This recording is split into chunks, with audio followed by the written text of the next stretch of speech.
Mēs esam tikuši līdz 3. lekcijai, un 3. lekcija ir dienasčā maize liela datoru tīkla administratoriem. Tāds BGP protokols.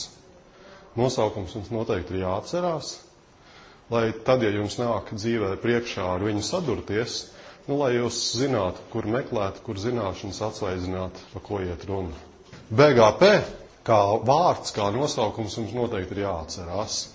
Un для уширения кругозора tad arī pastāstīsim, kas tas tāds ir. Iepriekšējās lekcijās tad mēs runājām par saišu stāvokļa protokols, patiesībā sakot algoritmus, jo protokols ir dažādi, kā viņi tur saucās. Viens no tiem bija RIP, cik es atceros. Un otrs bija īsākā attāluma vektora algoritms. Bet tie abi divi algoritmi strādā ierobežot izmēra tīklos, viņi var būt diezgan lieli, bet viņi nevar būt neierobežoti. Un tad šīs dienas tēma ir par BGP protokolu. Tas ir dienas maize tiem, kas savieno dažādus tīklus. Un tie dažādie tīkli ir, par to mēs tad runāsim, tie ir pamatā dažādi interneta tā saucamie piegādātāji un tādas lietas. Un galvenais, kas jums jāatcerās, tā kā par tiem apsvērumiem runāsim, padomāt, kāpēc tas protokols ir tāds, jo kā viņš ir taisīts, tur bieži vien var mācīties to, kā to nevajadzēja darīt. Tātad, ja runā par mērogu, tad jāatcerās, iepriekšējās lekcijas mēs runājām par to, kā nodarbojas ar maršrutēšanu. Tad maršrutēšana ir process, kā nonāk līdz maršrutēšanas tabulai, un viņas pielietošana, bet tā pakešu kopiju sūtīšana no viena tīkla uz otru, tā ir pārsūtīšana. Un tad, kad mēs runājam par maršrutēšanu, tad, kas ir eklektisms, jūs zinat no arhitektūras? Rīgā, piemēram, ir izplatīts arhitektūrā eklektisms, ar ko Rīgas mājas ir raksturīgas. Rīgas mājām ir raksturīgi tas, ka katrs stāvs ir savādāks. Viens stāvs ir ar citu stilu, otrs stāvs ar citu stilu, trešais ir citu, un tur līdz 5. stāvam katrs ir bišķiņ savādāks. Un tādu stilu sajaukumu sauc par eklektismu. Eklektisms ir pieejams arī programmēšanas valodās, piemēram, PHP tiek uzskatīta par eklektisku valodu, tur ir stilu sajaukums, tur tipiska vēsturiskā attīstība. Un, ja mums iet runa par šiem ierobežot izmēru tīkliem, par to saites stāvokļa algoritmu un attāluma vektora algoritmu, viņam ir ļoti stingra matemātika apakšā. Viņi patiesībā ir sākušies kā matemātisks modelis, un šis matemātiskais modelis tad kaut kā nebūtu ir ar dažādiem protokoliem, bet tādā viennozīmīgā veidā ir realizēts dzīvē. Bet galvenā nelaime ir tā, ka ar šo matemātiku nevar veidot bezgalīgi lielus tīklus, jo tie algoritmi paliek lēnāki, straujāki, nekā pieaug tīkla izmērs. Tā ir viena problēma, tīri tehniska problēma. Un otra problēma, tīri politiska, ir tas, ka šos algoritmus, kad izmanto katrs interneta piegādātājs, tur tipa Telija, Sigmanets, LMT arī piedāvā, protams, kaut kādus tīklus un Latvenergo, viņi nevar izmantot savstarpēju tīklu saslēgumu gadījumā šos algoritmus, jo tad viņi nav neatkarīgi, tad viņi nav privāti viens no otra, tā teikt, visu redz. Un tad nevar ievērot politikas. Un ar politikām ir kaut kādi likumi, kurus ieliek tajā algoritmā maršrutēšanas, kas ir saistīti ar biznesu. Un tāpēc tika izveidots tas BGP protokols, un BGP protokols ir eklektika, stila sajaukums. Un stila sajaukums bieži vien veidojas vēsturiskas attīstības rezultātā, bieži vien kā Rīgas namu gadījumā, tas ir apzināti tā veidots. Un tad galvenā problēma ir tā, ka internets ir nevis viens vienots tīkls, bet viņš ir dažādu tīklu apvienojums, un tos tīklu apvienojumus sauc par autonomām sistēmām. Ja jūs esat kādreiz interesējušies par to, kā internets ir būvēts Latvijā, kaut kādā bijušajā Latnet, tagad Sigmanet lapās var redzēt tur tos galvenos maršrutētājus, viņi arī ir apzīmēti ar AS un cipari kaut kādi. Un tas AS ir saīsinājums no autonomām sistēmām, un autonomas sistēmas ir praktiski neatkarīgi tīkli. Un principā ir tā, katrs kaut kāds interneta piegādātājs, uzņēmums vai arī pētniecības organizācija vai arī tur zinātniskas organizācijas un skolu, viņas ir ļoti augstā mērā autonomas sistēmas. Un šādas autonomas sistēmas žargonā sauc arī par domēniem, kur mēs vēl izmantojam vārdu domēns interneta adresē. Saka, ka domēns ir pēdējais tas pēc punkts. .lv, .com un tā tālāk. Esat dzirdējuši? Tas nav tas domēns. Viņiem, protams, ir zināma korelācija, saistība, jo atkarībā no tā, kādā jūs tur datu centrā mēdzat to visu uzturēt, jums tas interneta domēns var mainīties.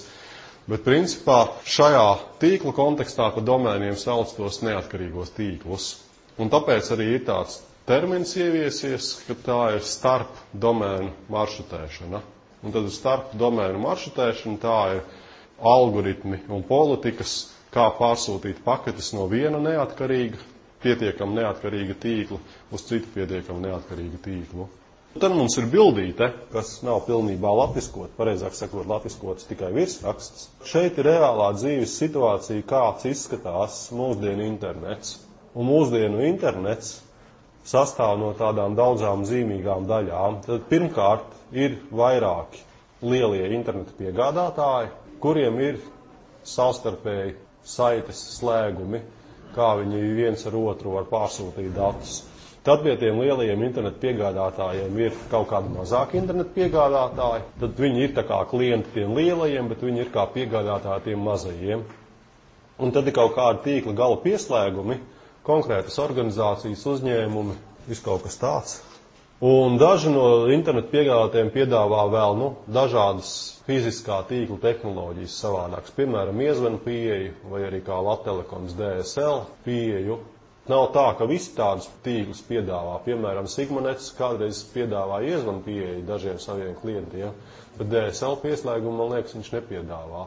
Un skatoties pēc tīkla izmēriem ir tāda, ka tajā viena konkrēta tīkla līmenī mēs skatījāmies iepriekšējā pusgadā, iet runa pamatā par ethernet tīkliem, tas strādā diezgan automātiski. Tur viņam ir tā pašmācība, tur viņam ir automātiskā savienotā koka veidošana un tā tālāk. Maršrutēšana vienā tajā autonomajā sistēmā, jeb domēnā, to mēs apstījāmies iepriekšējā lekcijā. Tad tur pamatā ir divi matemātiski algoritmi, saišu stāvokļa algoritms, Dijkstra izstrādātais un tā īsākā attāluma vektora algoritms, kas ir dažādos protokolos implementēts. Un tad starp tiem domēniem, starp autonomām sistēmām, ir BGP protokols. Un BGP protokols ir tipisks ad hoc risinājums, kas ir tad, kad problēma parādījās, tad viņi atrisināja kaut kā nebūt, parādījās jauna problēma, atkal to atrisināja. Un līdz ar to tad BGP protokols ir tā kā Rīgas īres nams, kur pirmais stāvs izskatās savādāk, otrais stāvs izskatās savādāk un trešais stāvs atkal izskatās savādāk. Un jaunā maršrutēšanas paradigma ir galvenais tāda, ka BGP protokols strādā ar tā saucamajām politikām.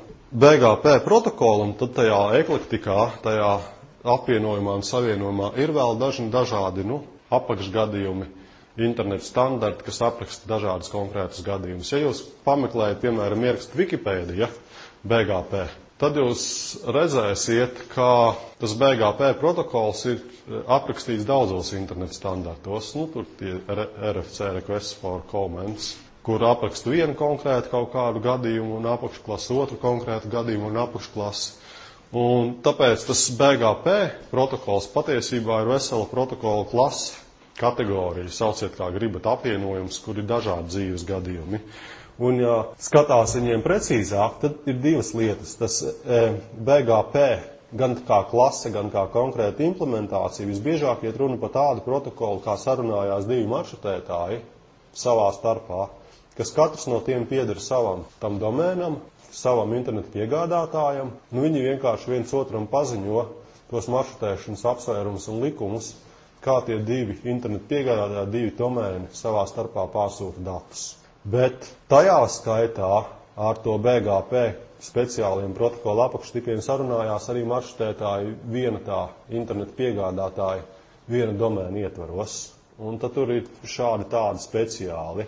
Līdz ar to ir arī tāds IGP, tas internālais gateway protokols un tā tālāk. Un tad galvenā BGP protokola ideja tāda, kad maršrutētāji nosūta viens otram internetu protokolu paketes, kurās viņi sarunājās un ziņo par kaut kādām izmaiņām, politikas izmaiņām vai tīkla izmaiņām, kādas adreses var būt sasniegts no viena tīkla uz otru tīklu. Tad tas ir atsevišķs internetu protokols, atsevišķs valodas dialekts, kurā sarunājās īpašas iekārtas.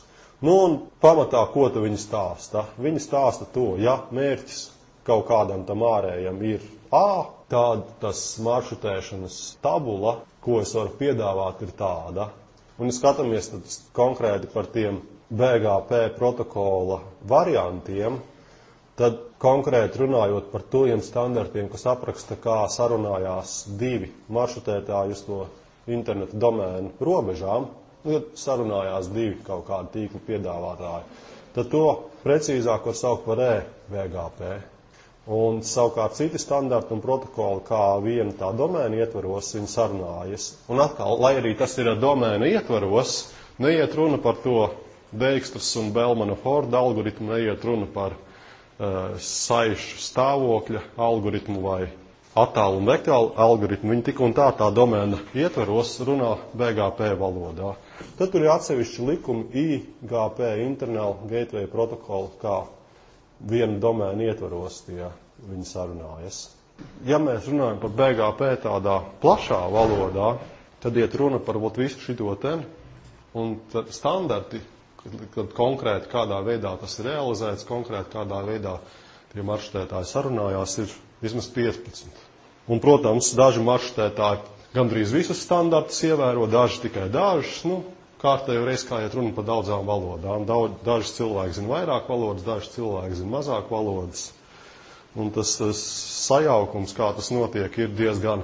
Un tā ir arī viena no problēmām, kad šis stilu sajaukums rada grūtības, jo, var būt gan gudrāki, gan dumjāki maršrutētāji, un vienmēr jāatrod kopsaucējs, kā var tie maršrutētāji savā starpā sazināties un ar to visu tik galā.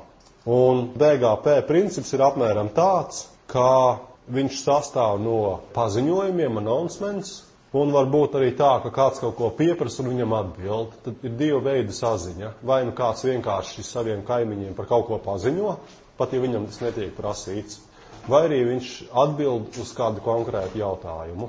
Ja jūs skatāties daļu no šiem dialektiem, kur kāds īsti protokols tiek izmantots, tātad tā viena domēna ietvaros ir IGP protokols, tas Internal Gateway protokol. Lai uzzinātu maršrutus uz ārējiem tīkliem, tur savukārt ir eBGP, tas arī ir interesants eklektika. Tātad iekšējai saziņai vienkārši border aizstāja ar i-burtu internal, bet te iet runa par konkrētiem protokoliem, kā sazinās ar tiem ārējiem piegādātājiem. Tad to vispārīgo BGP border gateway protokolu, kas ir vienkārši vesela protokola klase, paplašina ar e-burtu. Pat nosaukumos ar eklektika nav vienots standarts. Tad ir vēl atsevišķa protokola klase, kur tur viņi nodarbojas ar apziņošanu, tie iekšējie tīkli viena domēna maršrutētāji, tas atkal ir iBGP. Tātad, ja sadalām tādas sugas pasugā, tad BGP ir jau tāds IGP, eBGP un iBGP protokoli. Un tad mēģināsim saprast, kāpēc tas stilu sajaukums ir tāds, kāds viņš ir, un dažas tās starpdomēnu maršrutēšanas problēmas apskatīsim un arī šādas tādas apsvērumus. Ir divas tehnoloģijas. Viena tehnoloģija tāda, kura ir realizēta skaidra matemātika, un otra tehnoloģija tāda, kas ir vienas konkrētas problēmas risinājums. Tad tas BGP protokola standarts, kurai no šīm tehnoloģijām pieder, ar stingru matemātiku apakšā, vai tad, kad atskanēja pērkons, tad pārmeta kārtējo krustu. Skaidra matemātika apakšā ir tiem iekšdomēni, ja vienkārši domēnu maršrutēšanā, tie divi algoritmi. Un tāpēc iet runa par algoritmiem, jo algoritms tā ir konkrēta matemātika. Saišu stāvokļa algoritms un mazākā attāluma algoritms. BGP nav tādu konkrētu matemātisku algoritmu apakšā. Tas ir tā otrā veida tehnoloģija. Atskanēja pērkons, pārmeta nākamo krustu. atskanēja cits pērkons, pārmeta nākamo krustu. Tad tas ir tāda tehnoloģija, kas nav skaidri matemātiski pamatota, un ar to parādas problēmas, tāpēc, ka tagad pēc fakta matemātiķi sāk pētīt, vai tas BGP protokola apkopojums tie galvenie viņa jaunievedumi vispārībā garantēti spēja normāli strādāt vai nespēja. Pilnīgi skaidrs tas, ka tas kaut kā nebūtu strādā, jo mēs visi internetu lietojam, un lai arī tur gļuki kaut kādi ir, nav tā, ka viņš neiet, piekrītat. Un starp šiem domēniem, starp internetu piegādātājiem izmanto BGP. Tas nozīmē, ka principā BGP savu funkciju veids, bet, jautājums ir, vai viņš labi veids. Un tātad, ja mēs skatāmies to BGP attīstības vēsturi, tad galvenais, kāpēc tādu protokolu ievies un standartu. Tad protokols tur ir, standarts tur ir, bet matemātikas un algoritma tur īsti apakšā nav, atšķirībā no citiem standartiem un protokoliem. Ir tas, ka tās autonomās sistēmas vēlas brīvi izvēlēties savu maršrutēšanas politiku. Un uzskatām piemēri tādi, ka kaut kāds Sigmanets vai Telia vai LMT vai Latvtelekom grib savām maršrutētām ielikt šādu politiku. Manu plūsmu nevajag pārādīt pa konkurentu tīklu. Pilnīgi pamatot, piekrītat? Kāpēc, lai LMT pārsūtītu savu plūsmu par kaut kādu bite vai Tele2 tīklu? Otkārt, viņš grib ielikt savos maršrutētājos tādu likumu, ka es nevēlos caur savu tīklu nodrošināt tranzītu. Tipa Tele2 vai bitem kaut kas neiet, viņi varētu, mums tur ir starp savienojumi, vai mēs caur LMT varētu tur savu trafiku izpumpēt. Viņi saka, nē, ja tur jums avārijas līgums vai ko, tad jā, bet normālos apstākļos nebūs nekāda tranzīta. Un šādi ten politiski apsvērumi, ko ietekmē bizness, viņus, protams, ar matemātiku izrēķināt nevar, jo tur nav nekādas matemātikas. Tas ir kā jau reālā dzīvē, matemātikas ir diezgan pamaz. Un līdz ar to tas bija pirmā problēma, ko BGP risināja. Tātad nevis ar iepriekš noteiktiem matemātiskiem algoritmiem noteikt, kādā veidā tās paketes var maršrutēt, bet ielikt maršrutētājos šādus ten likumus, kurus nosaka bizness. Otkārt, tā kā BGP ir pamatā ieviest biznesa apsvērumu dēļ, ir jāņem vērā, kādas ir attiecības starp tādiem domēniem, autonomām sistēmām. Un tās pamata attiecības ir tādas, ka viena autonomā sistēma A var būt autonomās sistēmas B klients.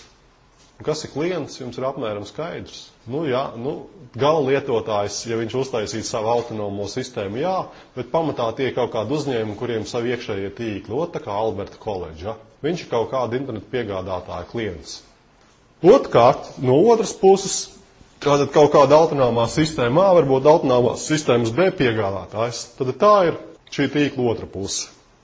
Ja mums ir klients, tad mums ir piegādātājs kā likums. Tur ir simetrija un spoguļa attiecība. Un tad ir tādas autonomās sistēmas, kas ir tipa pīrs angļu valodā. Es to latvisku tulkoju kā līdznieks.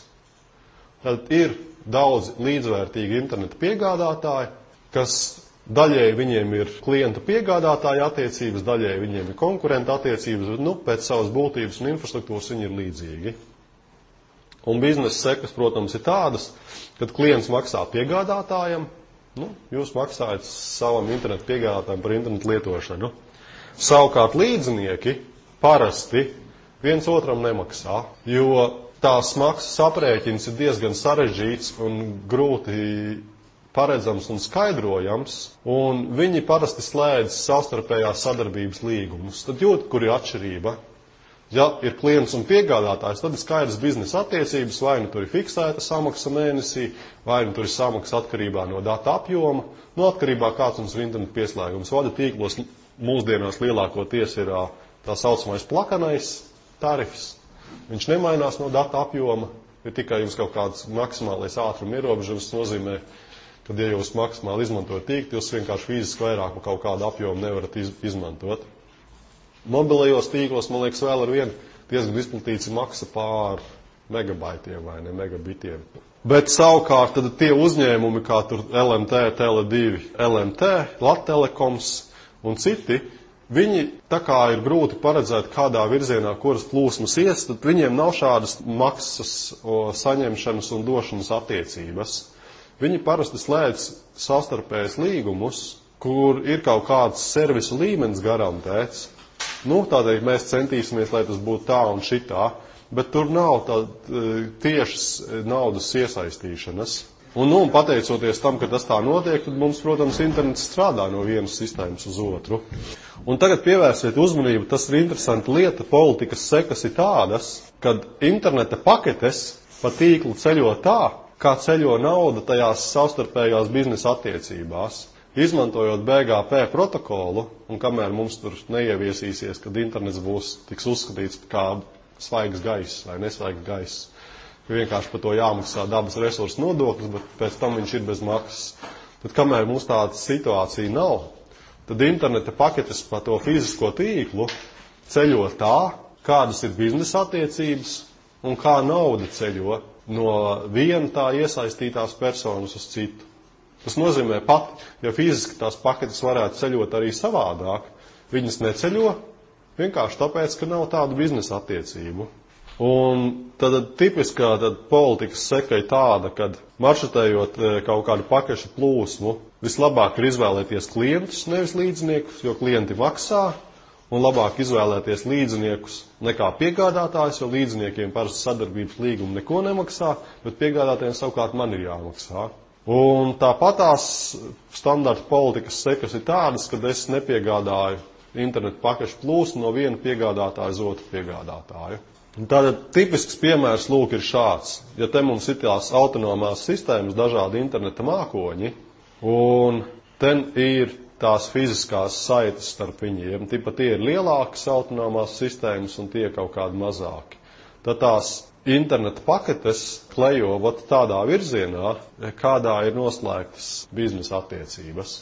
Un, ja biznesa attiecības nav noslēgtas, tad tāda attiecīga autonomā sistēma vienkārši nav pieejama. Un tas ir, kā ir cēlies tas BGP. Tālāk, tad, kā viņš tika veidots, ir divas lietas. Tad pirmkārt, šis protokols nodrošina to, lai varētu ielikt šādus biznesa diktētas politiskus likumus, kas absolūti nav saistībā ar tehnisko realizāciju. Tehniskā realizācija to var tikai ierobežot, bet ja tehniskā realizācija pieļauj, tad to var apzināti ierobežot, tāpēc, ka to nosaka biznesa likumi. Un otrs savukārt ir tas, ka viena tā autonomā sistēma, viens domēns negrib otram, bieži vien tas ir konkurents, tas līdzinieks, stāstīt visas savas iekšējās sīkumus, kā viņam tas tīkls īsti strādā un kā ir uzbūvēts. Un līdz ar to nevar izmantot ne arī tā īsākā ceļa algoritmu, un nevar izmantot arī šo globālo saišu stāvokļu algoritmu, jo tad visi par visu zina. Kāpēc nevar izmantot tikai to attālumu vektoru, ir tāda, ka pluss ir tāds, ka viņš neatklāja informāciju par savienojumu, viņš pasaka tikai attālums, un mēs atkarībā no politikas varētu teikt, ka viens attālums mums ir politiska apsvēruma dēļ īsāks, cits savukārt garāks, lai gan varbūt tā nemaz nav patiesība. Bet ar šādu vienkāršu attālumu vektoru, kā tālāk pastīsimies, ir dažas problēmas, kuras tādā tiešā veidā atrisināt nevar. Un tāpēc tas attālumu vektora algoritms ir apaudzēts ar nedaudz savādāku principu, kas saucās pās vektoru, jeb ceļa vektora maršrutēšana. Ceļa vektors ir tā attāluma vektora principu paplašinājums. Tad attāluma vektors ir ļoti skaidrs algoritms, jo viņam ir skaidra matemātika apakšā. Un tas paplašinājuma galvenā ideja, ar ko atšķirās ceļa vektors no attāluma vektora, ir tāda, ka ne tikai pasaka attālumu no punkta A uz punktu B, bet pasaka visu ceļu. Tagad atkal uzmanīgi ieklausoties. Mēs runājam par to, ka BGP protokols tika ieviests divu apsvērumu dēļ. Pirmkārt, tāpēc, ka ar tādiem tīri matemātiskiem algoritmiem nevarēja apstrādāt, ieviest konkrētu politiku. Un otrkārt, tāpēc, ka tas parādīja tīkla iekšējo stāvokli un implementāciju. Privātumu tāda tiek pārkāpts. Un tagad lasiet uzmanīgi. Ceļa vektora maršrutēšana ir tas pats attāluma vektors, kurš ir papildināts, ka nosūta nevis attālumu no punkta A uz punktu B, bet nosūta pilnu ceļu no punkta A uz punktu B. Tad tiek pateikts, kad, lai nonāktu no punkta A uz punktu B, viņš izceļos cauri šādiem punktiem. Vai tas nav privātuma pārkāpums? Es jums it kā saku, es savu tīkla karti jums negribu rādīt, tāpēc es izdomāju BGP protokolu. Bet BGP protokolā es jums pateikšu, ka jūs gribat caur manu tīklu nokļūt no punkta A uz punktu B, tad tā pakete izceļos caur šādu ceļu. Vai es jums neatklāju savas iekšējās lietas? Padomājiet pa vārdiem uzmanīgi. Tātad, ja mēs izmantotu to saišu stāvokļa algoritmu, tad tur visu zina, kādas saites starp kurieni pastāv. Piekrītat? Mēs tur zīmējām to kopīgo vektoru un tā tālāk. Galvenā ideja, kas ir šajā parādīt visu ceļu no punkta A uz punktu B, ir tas, ka tas ceļš, tā ir virtualizācija, tā ir politika. Tas nav patiesais fizisko savienojumu karta. Tātad tas, ko es jums piedāvāju, ir šādi ceļi, kas, protams, ļoti korelē ar to, kādi ir mani fiziskie savienojumi, bet tas ceļš pilnībā neparāda to, kā mans tīkls strādā. Tad tā vietā, lai es jums parādītu kārtīgu karti, kā tas viss ir, es jums piedāvāju tādu virtuālo realitāti, kurā precīzi atspoguļo to manu politiku, kā es gribu jums tēlot, ka tas tīkls ir, bet tas netiek teikts, ka tas tīkls tieši tāds arī ir. Tad es jums parādu visu šo pilno ceļu, bet šis pilnais ceļš neatspoguļo to faktisko fizisko stāvokli.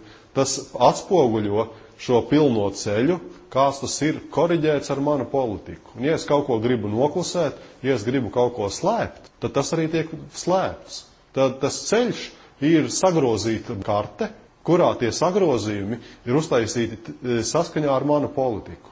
Ja es negribu, piemēram, no punkta C uz punktu D kaut kādu plūsmu nogādāt, es tajā savā virtuālajā kartē parādu, ka tāds ceļš principā ir iespējams, bet viņš ir tik garš un lēns un neizdevīgs, ka jūs meklēsiet labākus variantus. Tātad tā ir galvenā atšķirība, tad tas pilnais ceļš, un tas ceļš ir tāds virtuāls, nekā šie skaidri matemātiskie algoritmi. Un viena no labām lietām šādam pilnam ceļam ir tā, ka mēs runājām par tiem matemātiskiem algoritmiem, viņiem tas tīkls saskaņojās pēc zināma laika. Un to procesu, kamēr tas tīkls atkal kļuva saskaņot, sauc par to konverģences procesu. Viņš konverģē uz kaut kādu stabilu stāvokli. Un tas varēja prasīt tur pietiekami ilgu laiku, nepatīkami ilgu laiku, kamēr tas viss notiek. Šajā BGP protokolā, kur ir tas pilnā ceļa algoritms, piemēram, tādu nepatīkamu lietu kā cilpus var pamanīt ļoti ātri, jo, ja kaut kāds punkts pieprasa ceļu no punkta 1 uz punktu 3, un viņš redz, ka tas politiski piedāvātais ceļš ir tāds, ka kaut kur pa vidu viņš ierauga pats sevi, tad viņš skaidri zina, ka tur kaut kas nav īsti lāga. Kāpēc man kaut kas būtu jāsūta ar cilpu, kas nonāk atpakaļ pie manis un pēc tam kaut kur tālāk. Tad labā lieta šādam politiski piedāvātajam pilniem ceļam ir tāda, ka cilpas var atrast ļoti ātri. Otra labā lieta ir tāda, ka šie tīkla mezgli katrs var strādāt neatkarīgi.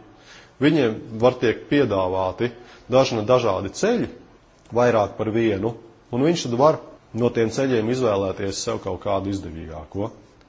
Un tātad tas process, kā tajā BGP protokolā tas maršrutēšana tiek veidot, ir tāda, ka pirmkārt katrs tas tīkla mezgla punkts izvēlās savu kaut kādu politiku, viņš sarēķina tos savus politiskos, ja virtuālos ceļus, un pēc tam, pēc saviem apsvērumiem, viņš šos ceļus var piedāvāt citiem, mārketēt, piedāvāt, ka es varu nogādāt paketes no turienes uz turieni pa šādu ceļu.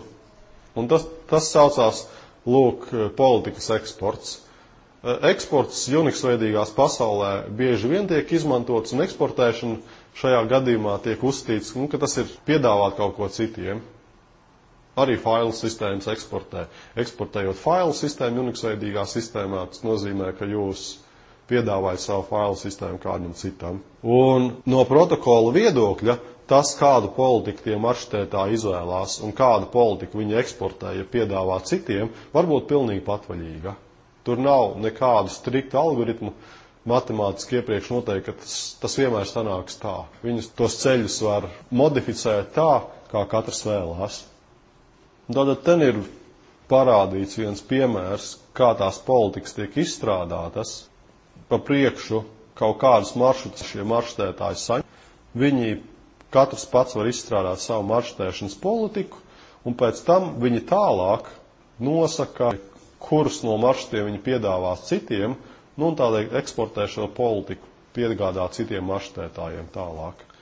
Un tad standarta politikas piemērs ir tāds. Ir vairāki varianti. Ja mums tas tīkla piegādātājs nodarbojās ar tranzītu, tas ir tie internetu piegādātāji, kas savstarpēji savieno šīs dažādās tīkla daļas kopā, lai mums pavisam kopā funkcionētu internets. Tad viņi ar tranzītu nodarbojas. Tas ir viņu, tā teikt, pamat biznesis, un tos piegādātājs sauc par tīkla mugurkaulu. Tas ir tie, kam ir ātri optiskie tīkli, kas savieno dažādas sistēmas. Viņiem standarta izvēle politika ir tāda, ka viņi labāk izvēlas savus klientus nekā līdziniekus, jo klienti viņiem maksā, līdzinieki nemaksā neko, un labāk viņi izvēlas līdziniekus nekā piegādātājus. Un kāpēc? Kādas bija naudas attiecības? Klienti maksā piegādātājiem, līdzinieki savstarpēji nemaksā. Un labāk izvēlās līdzinieku nekā piegādātāju, tāpēc, ka piegādātājiem tev ir jāmaksā. Un viņi tad eksportē standarta politikas tādas, ka principā jums viss ir pieejams, jūs no savas vietas varat aizsūtīt paketes uz jebkuru vietu, jums tas maksā tik un tik. Un savukārt varbūt arī tāds netranzīta tīkls, kur vienkārši jums ir maršrutētājs pieslēgts daudziem citiem tīkliem, tad neeksportē nekādas politikas un pamatā izvēlās kaut kādu primāro savienojumu, primāro saiti, nevis rezerves saiti. Un galvenā tad šī ceļa vektora maršrutēšanas politikas problēmas ir tā, ka visi punkti līdz ar to vairs nav sasniedzami. Jo, ja mēs izmantojām skaidri matemātiskus algoritmus, mums bija ļoti vienkārši. Ja grafs ir savienots, tad tas punkts ir pieejams. Saiti tur ir, paketi uz turieni var aiziet. Tiklīdz mēs tur iemaisam politiku iekšā, mums saite var būt, bet ja mēs politikā tādu likumu neesam ielikuši, mums patiesībā tas punkts nav pieejams. Līdz ar to var būt tā, ka mums tas tīkls nav pietiekami drošs, un ar drošību pamatā tiek domāts, viņš nav pietiekami uzticams. Varbūt arī veiktspējas problēmas, varbūt arī tā, ka mēs pārāk skaidri esam šo virtuālo ceļu pielīdzinājuši savam fiziskajam tīklam, un tad mēs, protams, ar šo savu politiku patiesībā izpļāpājamies.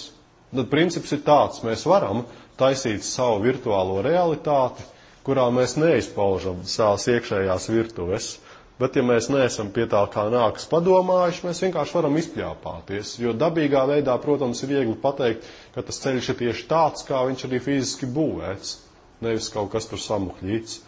Un pati galvenā problēma ir tāda, ka ar šādu politiskiem apsvērumiem mēs varam iegūt nestabilu tīklu. Tātad par sasniedzamību tas ir ļoti vienkārši. Tad, ja mums bija matemātiski algoritmi, ja tīkls ir savienots, tad attiecīgais punkts ir pieejams. Tiklīdz mēs ieviešam politiku, var būt tā, ka mums politiska apsvēruma dēļ kaut kāda saites kaut kurien ir, bet mēs viņu vienkārši neizmantojam. Otrkārt, tad par drošību, pareizāk sakot, uzticamību ir tā, ka pirmkārt, lai arī ar šo pilno ceļu algoritmu var ļoti labi pamanīt cilpes, jo tad katrs no tiem tīkla mezgla punktiem redz, vai tajā pilnajā ceļā viņš pats sevi ierauga vai neierauga. Ja viņš sevi ierauga, tas nozīmē, ka paketi ir izgājis pāpli kaut kur.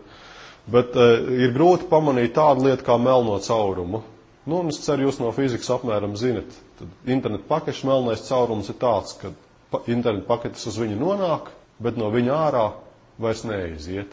Tad viņas vienkārši kaut kur pazūd. Un šādu uzticamību parasti labo ar to, kad ir vēl papildu protokolu atvasinājumi, kad eksportējot savu politiku, tev ir jāpierāda, tipa vari nopingot un notrasēt, ka tāds ceļš patiešām eksistē, ka tā pakete pa turieni var aiziet un atnākt atpakaļ. Un veiktspējas problēmas galvenās ir tāpēc, ka tas BGP protokols ir izstrādāts biznesa un politisku apsvērumu dēļ, nevis interesējoties par realizāciju. Līdz ar to viņš netuvu nav tas labākais, jo no sākuma par to vispār nedomāja. Tad ir tāda interesanta lieta, kas saucās karstais kartupelis. Kā ar jūsu karstu kartupeli rīkoties, jums viņu ieliek rokā? Vislabāk ir viņu uzreiz izmest no rokām ārā. Piekrītat? Tad ar šo BGP protokolu arī ir tādas paketes, kas ir kā karstie kartupeļi. Ja jūs tādu paketi saņemat, jūs gribat no viņas maksimāli ātri atbrīvoties, jo jūsu biznesam tā pakete nekādu labumu nedod. Tad arī kā karsts kartupelis īsti nezinu, ko ar viņu darīt. Tā teikt, pamētā rokās, bet pēc iespējas ātrāk atbrīvojas. Un izrādās, ka ar šādiem karstiem kartupeļiem apmēram 5. daļa interneta pakaša kursē. Mēs, piemēram, slēdzamies pie kaut kāda servera klāt, un mums tā pakete iet nevis pa kaut kādu tur aprēķināto īsāko un labāko ceļu, bet viņa klumburē pa kaut kādiem interneta piegādātāju kaktiem, jo viņa nepārtraukti viņai nepaveicās, viņa neaiziet uz to vajadzīgo vietu pa to īsāko un labāko ceļu. Un tā kā tīkli paliek arvien ātrāki, bet viņi nekad nav pietiekami ātri, grūti teikt, vai tā ir reāla problēma. Bet 5. daļa no mūsu paketēm, ko mēs internetā turpa sūtām, tad viņi iet pa absolūti neoptimāliem ceļiem, tāpēc, ka tie interneta piegādātāji katrs to paketi, tā teikt, cenšas atsiest no sevis tālāk. Viņi varbūt tās dažkārt cenšas viņu vismaz pareizā virzienā aizmest, bet dažkārt pat nē. Lūk, un par to ceļa garumu, tad jums ir piemērs, ko nozīmē šis pilnais ceļš. Un pilnais ceļš nav saistīts ar to, kā ir izveidots fiziskais tīkls. Piemēram, ten ir parādīti fiziski 2 tīkli. Vai kur ir fiziskais tīkls no kaut kāda punkta AS1 uz šeieni, viņš iziet cauri 3 autonomajām sistēmām, 3 internetu piegādātājiem. Tas liekas garš ceļš, jo tajā ceļa aprakstā uzskaita, tā teikt, šīs autonomās sistēmas, šos virtuālos ceļus lielākos gabalos nekā patiesībā. Un jūs, piemēram, skatāties, kā var no punkta 1 nokļūt uz punktu 4. Jums skatās, ten ir 3 autonomās sistēmas, 3 ceļa posmu starpā. Jūs skatāties, kāds ir ceļš no šī punkta AS1 uz 3. Jums liekas, viņš ir daudz īsāks, tāpēc, ka ten ir tikai 1 punkts, 2 punkts un 3 punkts. Tas, ka šī autonomā sistēma daudz lielāka un sarežģītāka un tur tā pakete ceļo pa entiem maršrutētājiem, to jūs vienkārši neredzat. Tā kā tas, kas izskatās politiski izdevīgs, nebūtu nenozīmē, ka tas ir arī fiziski vienmēr optimāli. Un arī tas ir problēma, ka, ja skatās uz tīri fiziskiem pieslēgumiem, arī ļoti daudz paketes neiet pa fiziski īsākajiem ceļiem, bet viņas iet pa virtuāli īsākajiem ceļiem, un tā fiziskā realitāte ar virtuālo realitāti nevienmēr ir saistīta. Tālāk, tā kā tie BGP protokols ir veidots politisku apsvērumu dēļ, ir novērots tas, ka to likumu paliek arvien vairāk, un viņu ir daudz. Ten veik ir savākta statistika gan tikai līdz 2005. gadam starp maršrutētājiem, cik tie BGP protokola atjaunojumi dienā saņem viens konkrēts maršrutētājs. Gada sākumā pāri pa ap 3000 atjaunojumu dienā, gada beigās jau gandrīz tuvu pie 6000 atjaunojumu dienā. Otra problēma ir tā, ka šajā BGP protokolā tie politiskie likumi, viņu daudzums pieaug straujāk nekā paliek sarežģītāks un plašāks mūsu internets. Tas nozīmē, interneta punktu skaitam, ja viņš pieaug lineāri, tad šis BGP politikas likumu skaits pieaug straujāk nekā lineāri. Un tas nozīmē, ka ilgi un bezgalīgi, protams, šāda situācija turpināties nevar, jo vienkārši laiku to likumu paliks vienkārši pa daudz. Un tad pati svarīgākā problēma, kas pastāv, ir tā, ka var izveidoties tā saucamās politikas svārstības. Politikas svārstības ir tādas, kad jūs vienreiz balsojat par vienu partiju, tad jums viņa neiepatīkās. Nākamā reizē jūs balsojat par otru partiju, tāpēc, ka tā liekas labāk. Un tad jūs tajā atkal viļaties, nākamajā reizē jūs balsojat atkal par to partiju. Tad jūs svārsties no viena grāvja otrā. Un šādas pašas svārstības var notikt arī internetā, datu pārraides tīklos. Tad, ja mums ten ir 4 autonomās sistēmas numurētas no 0, un viņām ir visas savienotas ar visām, redzat? Un tad, kad tās politikas tiek apskatītas, tad, piemēram, punktā 1 viņš redz, ka viņš var to autonomo sistēmu sasniegt pa tiešo, no 1 uz 0, tad viņš viņu var sasniegt arī no 1, 3, 0, tad ar līkumu. Jo, tāda saita arī pastāv. Piekrītat? Viņš varētu arī viņu sasniegt ar 1, 3, 2, 0, 1, 3, 2, 1, 0, bet tādu viņš neizmantot, jo tā būtu cilpa, tad tāpatās tikai 1, 0. Un ir šādas te politikas.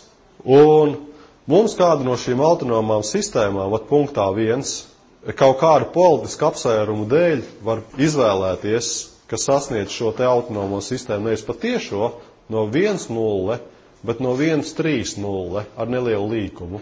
Reāli internetā tā notiek diezgan bieži. Un kā jau es teicu, tā kā viņiem atmiņa nekad nav absolūti pietiekama, viņi pamatā atmet tos maršrutus, kur viņi faktiski neizmanto. Tad tāpatās jau ir grūtības ar veiktspēju un sarežģīt tas viss. Tad šie maršrutētāji atstāja tikai tos maršrutus, kurus viņi faktiski izmanto. Neizmanto tos maršrutus viņi atmet. Un tad viņi šo politiku piedāvā tālāk arī citiem. Piemēram, pirmais šī sistēma var piedāvāt otrai sistēmai, ka viņa var nulto sistēmu sasniegt caur viņu, tad caur ceļu 1 un 0. Tāpatās trešais punkts var pateikt pirmajam punktam, ka viņš var sasniegt caur 3, 0, to 0 punktu. Un viņi visi tur piedāvā savu politiku kaut kādu, kamēr viņi vienojas par šādu kopīgo politiku. Punkts 1 sasniedz punktu 0 caur 3, punkts 3 sasniedz punktu 0 caur 2, 2 sasniedz pa tiešo. Bet pēc kāda laika pirmais var atkal pamanīt, bet pagaid, man taču tas pirmais maršruts, 1-0 maršruts ir izdevīgāks nekā caur līkumu. Viņš var šo maršrutu atmest. Tālāk atkal 1-0 var piedāvāt saviem citiem kaimiņiem, piemēram otrajam, kad punktu 0 var sasniegt caur mani. Un viņš viņu piedāvā. Un pēc kāda laika maršruti ir jau kaut kādi savādāki, kad 2 sasniedz 0 caur 1, 1 sasniedz 0 pa 1, 3 sasniedz 0 pa tiešo. Un tā šī politika var visu laiku bīdīties, jo šie maršrutētāji atkal un atkal it kā ar jaunām zināšanām skatās uz šo tīklu, jo viņiem vienkārši nepietiek atmiņa, lai viņi varētu pilnu iespējamo vēsturi saglabāt. Viņi ir tā kā ar atmiņas saturēšanas problēmām. Viņi spēja pēdējos 2 gājienus atcerēties, bet pēdējos 3 gājienus viņi nespēja, un tāpēc, ja viņiem piedāvā kaut kādu jaunu izdevīgāku maršrutu, viņi to var pieņemt, aizmirstot, ka tādu maršrutu viņi jau izmantoja. Un reālā dzīvē, protams, šie tīkla savienojumi nav kā šāda figūra, kas sastāv no 4 trīsstūriem. Un šādi politikas svārstību cikli var būt daudz sarežģītāk un vairāk noslēpti, un to grūti pamanīt. Un tā ir liela problēma, jo šādu politisku svārstību dēļ tīkls vienkārši nestabils, jo jebkuras liekas svārstības, kā jūs labi zinat, ir liekas. Un, ja izpēta tīri pēc fakta, kā šī BGP politika strādā, vai tīkls ir stabils, tad atklājās, ka tā ir milzīgi sarežģīta problēma. Jūs varat Wikipēdijā ierakstīt tādu PSpace saīsinājumu. Tā ir atsevišķa matemātikas nozare, kas pēta algoritmu sarežģītību, cik tā ir sarežģīta. Un tad noteikti, vai šāds tīkls vienmēr konverģēs, ir atrisināt šādu PSpace complete problēmu. Un principā viņa algoritmiski atrisināma nav, viņa var tikai simulēt. Tomēr, ja skatās, cik līdz šim ir izpētīts, ir tāds īpašs Gao Rexford algoritms, kurš ir pierādījis, ka BGP ir stabils un uzticams un garantēti konverģē. Tas nozīmē, ka viņš nonāks tomēr stabilā stāvoklī, nevis būs kaut kāds nestabils svārstības, kamēr tas viss sabruks, jo kaut kur būs pārslogots un kaut kur nebūs vispār noslogots. Un ir daudz apakšgadījumu izpētīti. Piemēram, ir skaidrs tas, ka BGP var būt uzticams, jo mēs tādu protokolu izmantojam un internets kaut kā nebūtu strādā, bet savukārt nav arī pierādīts pretējais, ka tas BGP ir obligāti neusticams, kad agri vai vēl var pienākt tāds stāvoklis, ka viņš vienkārši diverģēs, kad svārstības aizies ar vien tālākos neceļos. Tāpat atkal citi apakšgadījumi izpētīti, ka, ja ir divi stabili stāvokļi, ka var sūtīt caur vienu maršrutu paketes un caur otru, tad viņš nav uzticams un notiks politikas svārstības. Savukārt atkal nav pierādīta pretēja secība, ka ja ir tikai viens ceļš, ka viņš vienmēr obligāti tad ir stabils. Un vēl ar simulāciju pierādīts, ka ja tās autonomās sistēmas jau domēni nemelo par maršrutiem, jo, kā es teicu, tā ir politika, un tur jebkurš patiesībā var arī melot. Ja viņi daudzmaz korekti tajā savā politikā saka to, kā tas ir, tad tas BGP darbojas tā, ka agri vai vēlu tas stāvoklis tiek panākt diezgan optimāls. Nav tā, ka viss ir optimāli, ir tie karstie kartupeļu paketes un tā tālāk, ar kurām netiek galā kā nākas. Bet lielākoties tas strādā labi. Tātad tālākā lekcija ir tādi smalkumi. Tur jau ir aprakstīts tātad par to, cik ir daudz un dažādi protokoli. Tad protokoli patiesībā ir daudz un dažādi, kam var pievērst uzmanību, ka pirmais BGP protokola versija 89. gadā ir izstrādāta. Tālāk BGP maršrutēšanas tabulas piemēri, un tas, kā tas BGP faktiski strādā, es ceru, tas jums intuitīvi ir apmēram skaidrs. Tad BGP ir atsevišķs savienojums, ko izmanto tikai maršrutētāji savā starpā. Tāpat kā mēs pieslēdzamies no savas klienta datora tīmekļa serverim ar internetu savienojumu, tāpat arī maršrutētāji. Tad viņi izmanto 179. portu un par šo savienojumu tad sūta nepārtraukti savus politikas piedāvājumus, vai arī politikas izmaiņas. Vieni tur klausās un citi visu laiku strādā. Tā pati sistēma, kā šīs politikas tiek apstrādāta, diezgan sarežģīta. Tad pirmkārt tās ārējās politikas importē, pēc tam tur var paskatīties saskaņā ar saviem iekšējiem stāvokļiem, kas ir vislabākais tur maršruts. Tad šo maršrutu attiecīgi katrai paketei pārsūtot pielieto un kaut kādu daļu no šiem maršrutiem, ceļiem, pareizāk sakot, ceļi tādi virtuāli, var atkal eksportēt kā savu politiku, piedāvāt citiem tālāk. Var sakot, tā ir atsevišķa saziņas veids, kā sarunājās savā starpā maršrutētāji. Un tad tur ir dažādas smalkumi, pēc kādiem principiem viņš izvēlās konkrētu maršrutu. Jo, kā jūs labi saprotat, galvenais ir tas, lai tas maršrutētājs, izvēloties konkrētu paketes maršrutu, vienmēr nonāk līdz konkrētai izvēlei. Lai nebūtu tā kā fabulā, kur ēzelis starp diviem vienādiem siena kaudzēm beigās nosprāga badā, jo nevarēja izvēlēties, kuru no tām siena kaudzēm sākt ēst pirmo.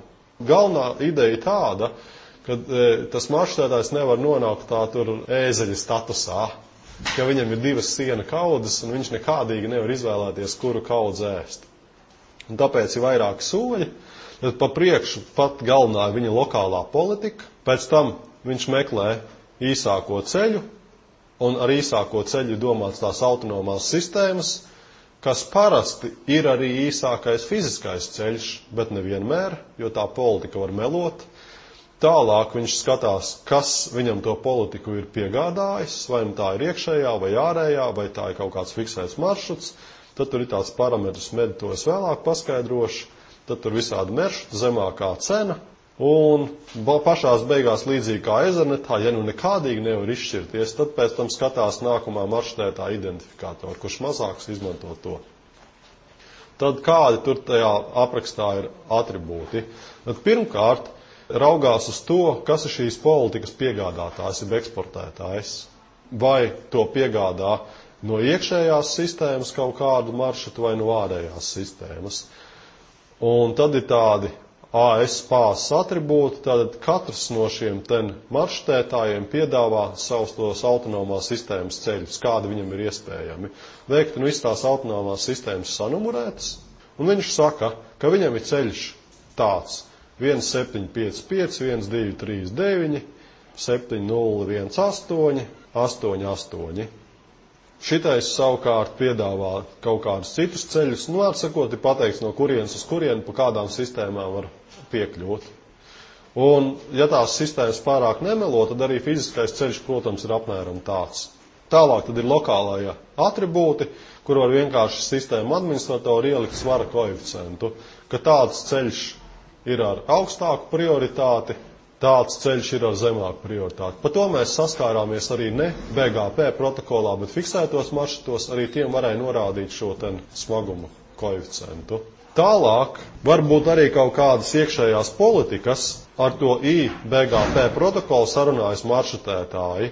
Piemēram, šis maršrutētājs pa kreisi ir uzzinājis kaut kādus ceļus kaut kādā ārējā tīklā, un lai viņiem nebūtu tik daudz liekvārdības, tad viņš var nosūtīt savam iekšējam tīklam patiešo par tiem ceļiem, kas atrodas kādā citā autonomā sistēmā. Tad tas princips, lai nebūtu tā, ka katrs sarunājas ar katru, un tad bezgalīgi pieaug tās pārraidāmās informācijas apjoms. Bet, ja kāds maršrutētājs uz robežas kaut ko jaunu uzzina pārējām sistēmām, viņš to pasaka vienkārši savējiem. Un tad var uzzināt šis maršrutētājs, ka te citā sistēmā tādi maršrutētāji, lai gan viņš patiešām ar viņiem vēl nemaz nav sazinājies. Tad tur izcelsmes atribūtu skatās. Un ir tāds interesants multi-exit discriminator, tas ir tas MED saīsinājums.